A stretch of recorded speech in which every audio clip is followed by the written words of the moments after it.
Richard Lai, Engadget. Just a few days after rolling out iOS 15.3, Apple has released the latest iOS developer beta.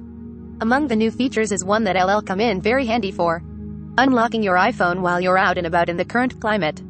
The company is testing a way for folks to use Face ID while they're wearing a mask, without needing an Apple Watch.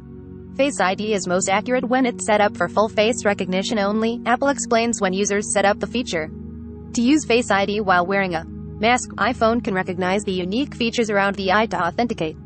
The update comes almost a year after Apple started allowing users to unlock their iPhone via Face ID while masking up.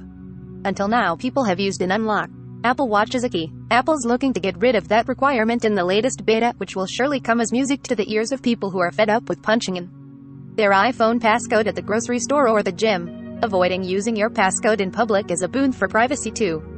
You'll need to switch on the option manually under the Face ID.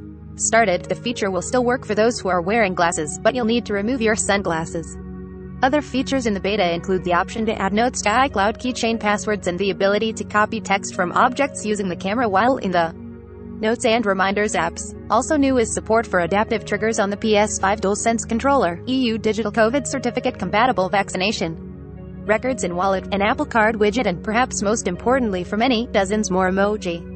As for the iPadOS 15.4, there's brightness control for the keyboard and, as part of the macOS Monterey 12.3 beta, something many Mac and iPad users have been waiting for, universal control. That feature allows people to control multiple Macs and iPads with a single mouse and keyboard. In December, Apple delayed the feature until the spring. It's not yet clear when Apple plans to release the final versions of the latest software more broadly. All products recommended by Engadget are selected by our editorial team independent of our parent company.